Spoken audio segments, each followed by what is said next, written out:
Have you always seen those beautiful Phalaenopsis orchids in stores, but never bought one for yourself because you may think that their care is difficult? Well, I used to be like you a long time ago, especially 3 years ago. I used to think that orchids are difficult to take care of and it's literally impossible to make them rebloom after you buy them. And this, I think, that is the idea that a lot of people has also, like me. And to say the truth, at the beginning when I bought my first orchids, I failed. So what changed, may you think? Well, I have learned the basic tips on how to take care of Phalaenopsis orchids, and I want to make this video to share them with you. Hello everyone, my name is Smeralda and you are watching Albo plants.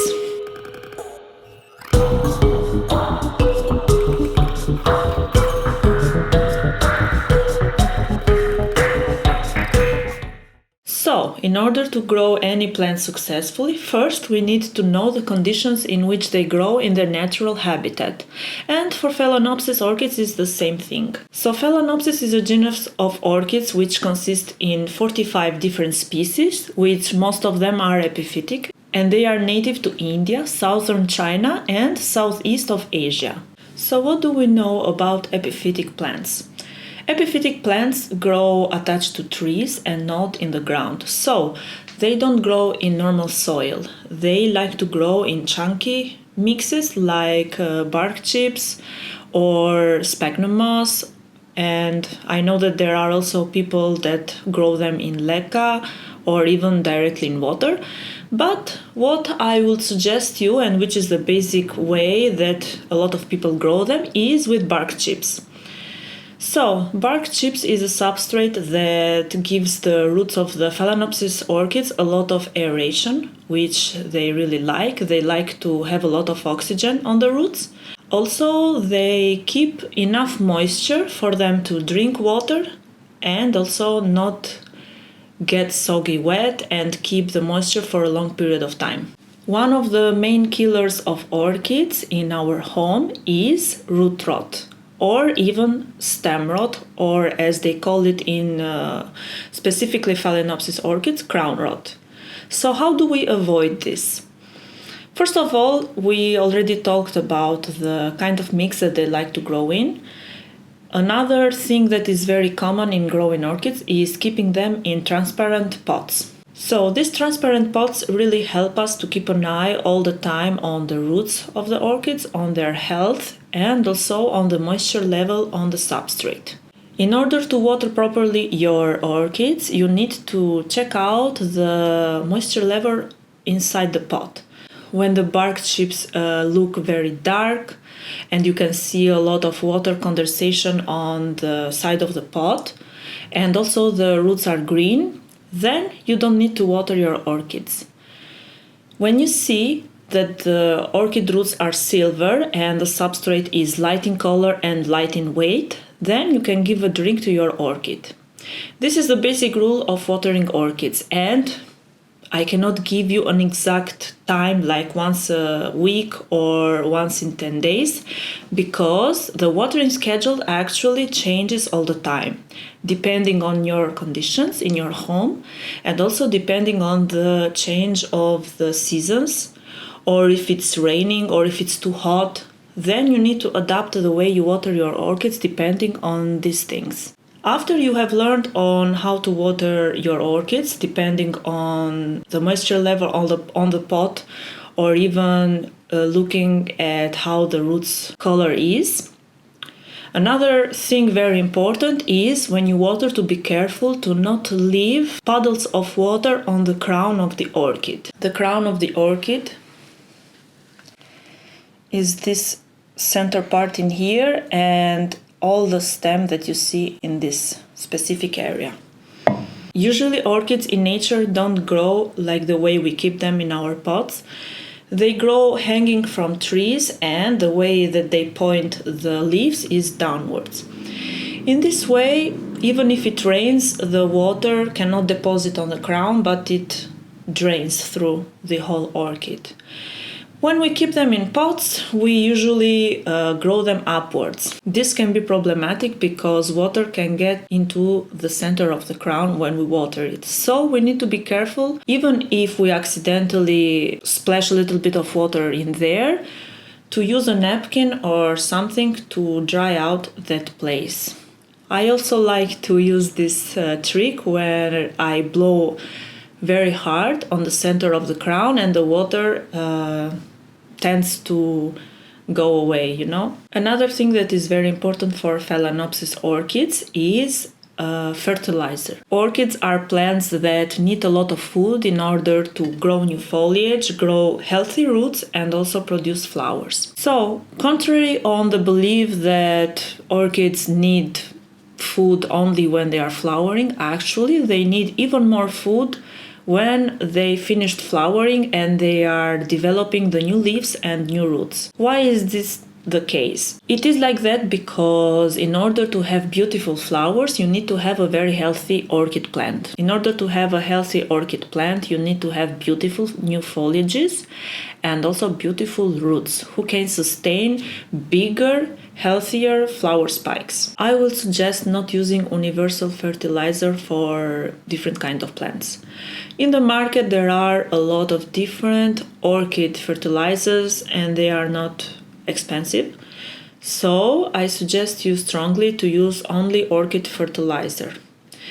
Usually they are liquid fertilizers, but you can also use like Osmocote, which is a slow release fertilizer. You put it in the substrate and each time you water for 3 months, then it is going to feed your orchid. Even if the flower spike is done, you still need to feed your orchid plant. Light is also another very important aspect in growing orchids. They need bright light, you know, but not direct sunlight. The one way that you can understand if you are giving too much light to your orchids is to see if the leaves feel hot when the sun or when there is a lot of exposure on the leaves.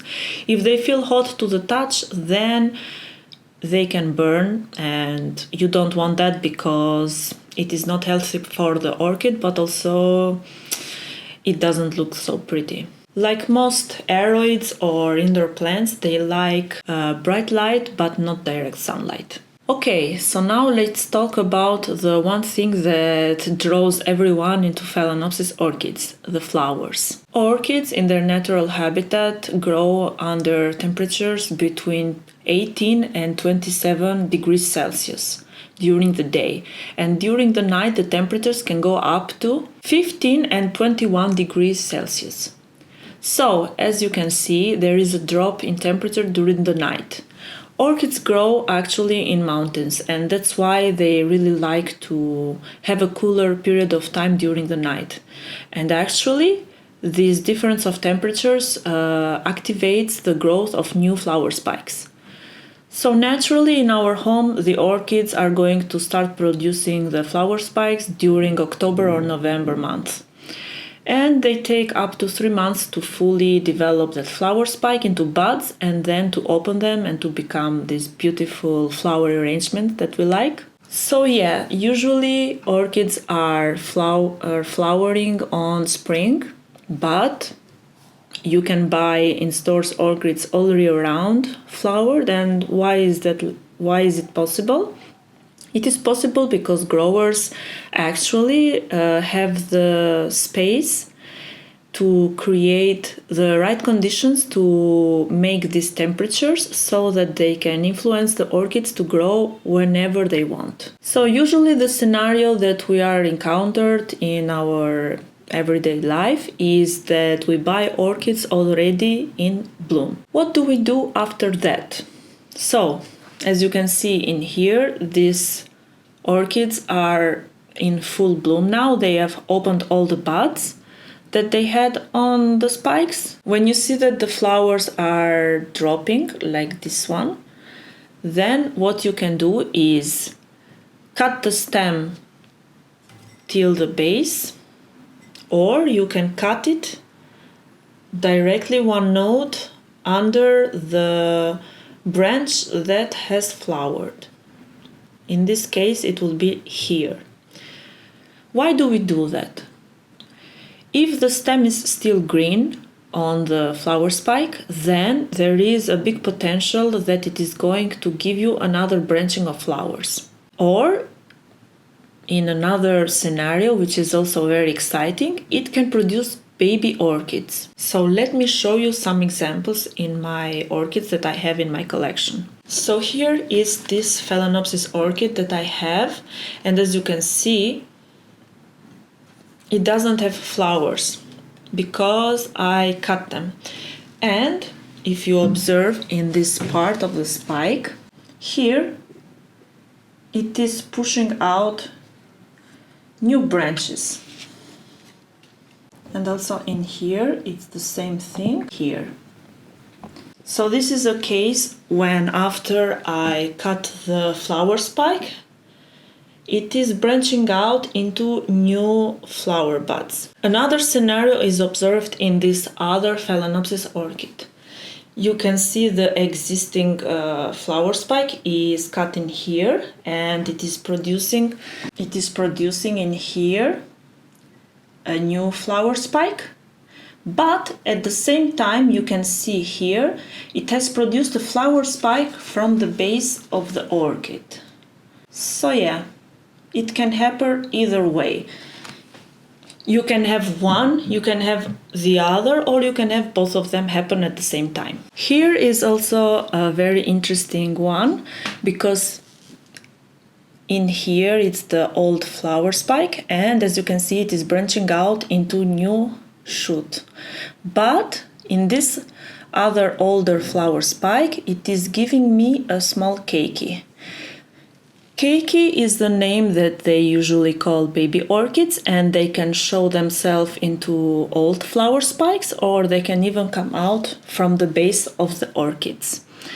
So what is advisable in this case is to leave the baby orchid at the stem until it has 2-3 very nice roots, and then it can be detached from the mother plant and planted into a separate pot. Some other tips about caring for orchids are these ones. I have seen that some companies advertise watering Phalaenopsis orchids with ice cubes, and I say a big no to that.